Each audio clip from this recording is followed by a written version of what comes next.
Integration की जरूरत क्यों पड़ी? इंटीग्रेशन बेसिकली एरिया कैलकुलेशन के लिए यूज किया जाता है। कैलकुलेशन, अब एरिया कैलकुलेशन का क्या मतलब है? ये एक्स और वाई एक्सिस है हमारे पास, यहाँ मैंने बना दिया एक रेक्टेंगल जिसकी ये विड्थ है, जिसकी ये लेंथ है ए, जिसकी हाइट है बी। ठीक है, इसका एरिया निकालना है। इससे क्या मतलब हुआ? ए, इसका ए का क्या मतलब हुआ? ये वाला पॉइंट अपना क्या हो गया? ए कॉमा 0। और इससे यहाँ से यहाँ तक का बी का क्या मतलब हो गया? ये पॉइंट हो गया हमारा ए कॉमा बी। ठीक है, अब इसकी हमें इसका एरिया फाइंड करना है। अब ये एक रेगुलर फिगर है, this is a regular figure. और रेगुलर फिगर ये रेक्टेंगल है, और हमारे पास एक स्टैंडर्ड फार्मूला है किसी भी रेक्टेंगल का एरिया निकालने का, that is length into width. हम इसको लेंथ इनटू विड्थ करके डायरेक्ट निकाल सकते हैं।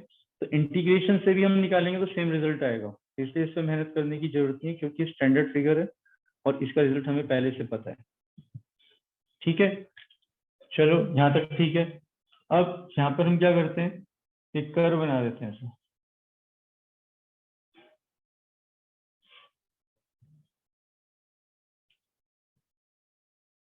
अब इसका हमें एरिया निकालना है। अब ये स्टैंडर्ड फिगर नहीं है, ये स्टैंडर्ड फिगर नहीं है, मगर इसका बिहेवियर हमें पता है कि ये किस प्रकार से काम कर रही है। This is x square upon a square plus y square upon b square is equal to 1। ये कोई रिलेशन है हमारे पास जिसके हिसाब से ये एक्स और वाई वेरी कर रहे हैं। अब इसका हमें एरिया निकालना है, तो इसका एरिया कैसे निकालना?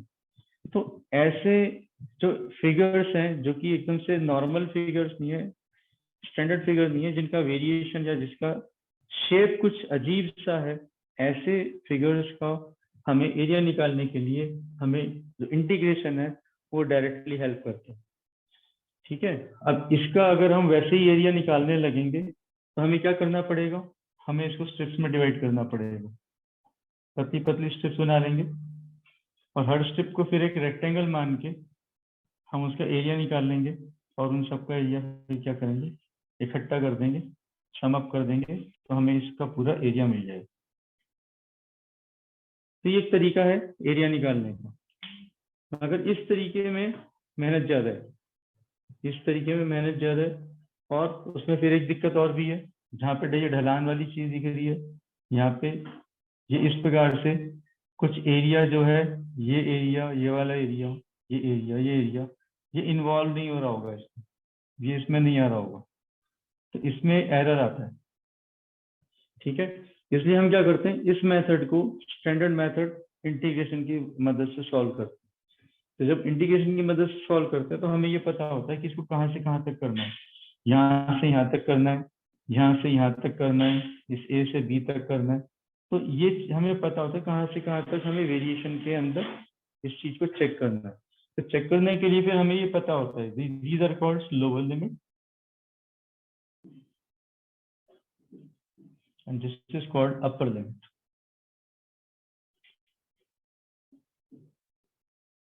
ठीक है, अब इस चीज को दूसरे तरीके से देखते हैं। ये तो एक मैंने टिपिकल सा एक आपको तरीका बताया, जो एग्जाम्पल दिया, एक फिजिक्स का एग्जाम्पल ले लेते हैं। This is force function and this is displacement function. ठीक है, अलग अलग जगह पर फोर्स अलग अलग तरह का होता है, कहीं ज्यादा फोर्स लग रहा है, कहीं कम फोर्स लग रहा है। ठीक है, या शुरू में फोर्स ज्यादा लग रहा है और धीरे धीरे फोर्स कम होता जा रहा है, तो उसका भी नेचर कुछ इस प्रकार का हो सकता है, फॉल कर रहा है।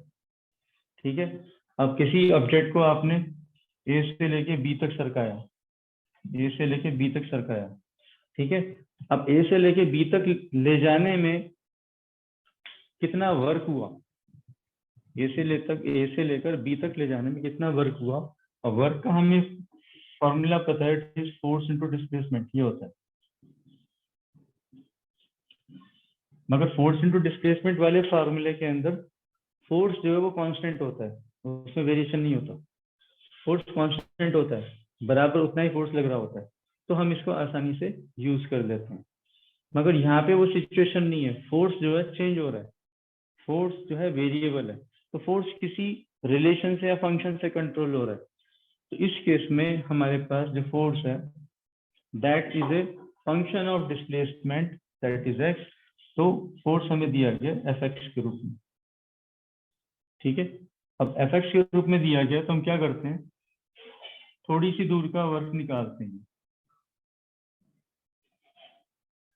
कि इस एक्स की लोकेशन पे फोर्स था एफ एक्स, इसने जब थोड़ा सा मूव किया dx, तो ये कितना वर्क हुआ, तो दिस फोर्स इनटू dx, ये थोड़ा सा वर्क हुआ dw। मगर हमारी डिस्प्लेसमेंट हुई है ए से लेके बी तक, ए से लेके बी तक पूरा डिस्प्लेसमेंट के अंदर टोटल वर्क कितना हुआ, फिर वी विल इंटीग्रेट दिस, हम इसको इंटीग्रेट कर देंगे। तो when we integrate this to find this total work, this will become w is equal to integration of fx dx from a to b। ये force function है, जो variation वाला function है, फोर्स फंक्शन है, जो हमने पहले एफ डैश एक्स लिखा था, ये वो वाला फंक्शन है। ठीक है, ए से बी तक का करना है। अब मान लो ये जो फंक्शन है हमारे पास, integration of f x d x, ये सॉल्व करके कुछ दूसरा फंक्शन आ जाता है एफ एक्स।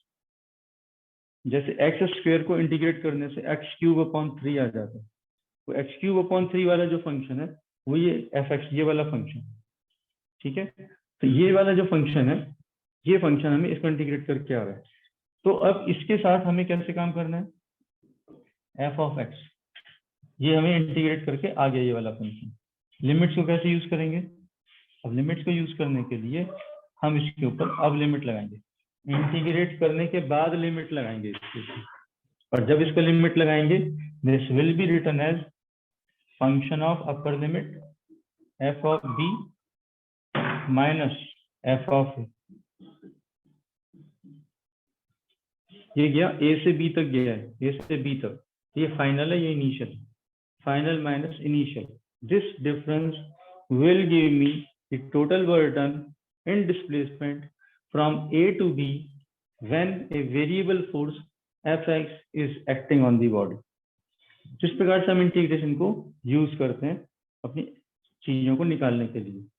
अब क्योंकि डेफिनेट है, हमें पता है ए से बी तक ही जाना है, और डेफिनेट होने की वजह से जो हम कांस्टेंट ऑफ इंटीग्रेशन लगाते थे वो अब हम यूज नहीं करेंगे। इन definite integral constant of integration is not used, in all indefinite integrals constant of integration is used। ये ध्यान देने वाली बात है। ठीक है, अब कुछ इसके एग्जांपल्स बता देता हूं मैं आपको कि how to proceed if limits are given to us.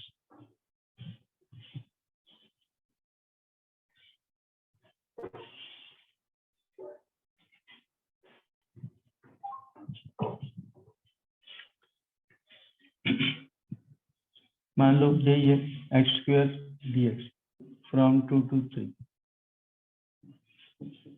so this is x cube upon 3, limits being 2 to 3, so 1/3 constant है, बाहर रख सकते हो, और एक्स क्यूब के ऊपर 2 to 3 लिमिट लगा दो, 1/3 3 का क्यूब माइनस 2 का क्यूब,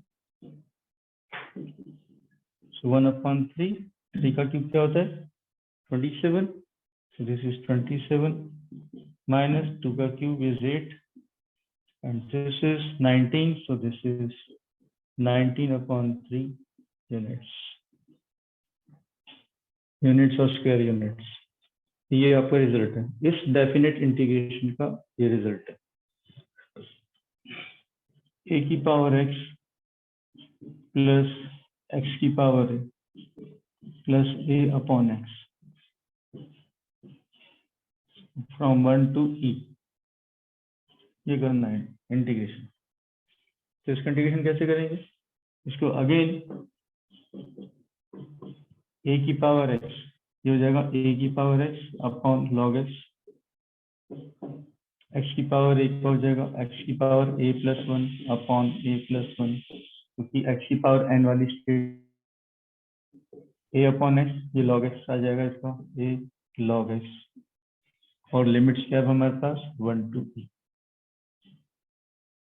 ठीक है, अब हमारे पास तीन टर्म्स हैं। अब तीन टर्म्स में तीनों में पहले हम e अप्लाई करेंगे माइनस, फिर तीनों में हम 1 अप्लाई करेंगे, ये ध्यान रखना है। ठीक है, so this will B now computed further.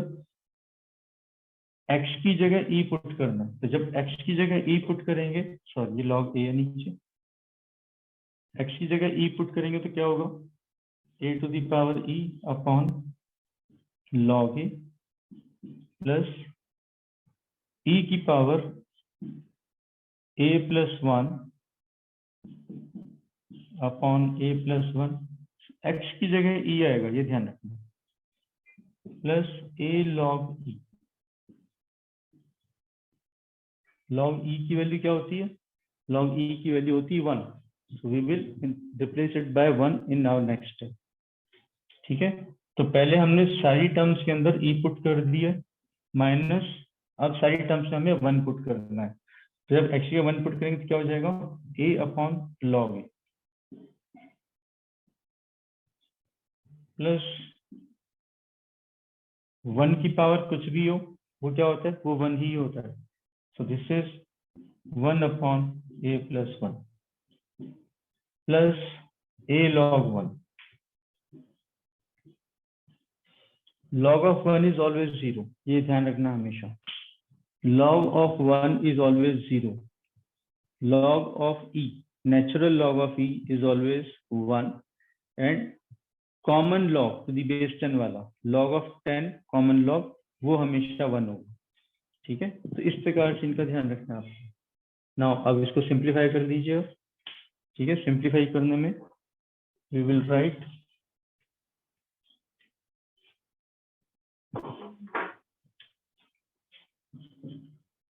a to the power e upon log a, और माइनस यहाँ से ये वाली टर्म इसके साथ जोड़ दो, a अपॉन log a, फिर plus e to the power a plus one upon a plus one, minus ये वाली term 1 upon a plus one, साथ में लिख रहे हैं, इनके डिनोमिनेटर से एक जैसे हैं इसलिए लिखते हैं, फिर प्लस a log e, ये हो गया सिंपल a, और log a इज 0, ये हो गया minus 0।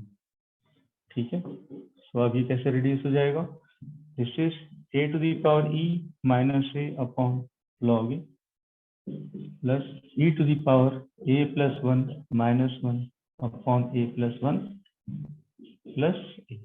So this is our answer। ठीक है, तो छोटा छोटा मतलब एक एक को आप फोकस करेंगे तो आप सारे कंप्लीट करेंगे। थोड़ा सा प्रैक्टिस करने की जरूरत है, फार्मूला याद हो तो एकदम रिवर्स जाना और कुछ नहीं करना। डिफरेंशिएशन के फॉर्मूले रटे होने चाहिए, डिफरेंशिएशन के फॉर्मूले अगर आपके पास रटे हुए तो आप आसानी से ये सब कर सकते हैं। रिवर्स थोड़ी सी प्रैक्टिस की जरूरत है। ठीक है, तो जैसे डिफरेंशिएशन के कुछ क्वेश्चंस मैंने डाले, ऐसे इंटीग्रेशन के कुछ क्वेश्चंस मैं आपको दे दूंगा, उनको आप ट्राई करें, उनको आप प्रैक्टिस करें, और फिर ये दोनों हमारी चीजें कवर करती हैं। बेसिक कॉन्सेप्ट समझ में आ गया इंटीग्रेशन और डिफरेंशिएशन का। ठीक है, तो हमारी फिजिक्स में ये जहाँ जहाँ यूज होंगे आपको आसानी से समझ में आता चला जाएगा कि हम क्या कर रहे हैं। ठीक है, वैसे अपने आप में डिफरेंशिएशन और इंटीग्रेशन ये अथाह सागर है, बहुत बड़ा सब्जेक्ट है ये, मगर हमें अपनी नीड को पूरा करना है अभी, इसलिए हमें इतना ही सीखने की आवश्यकता है।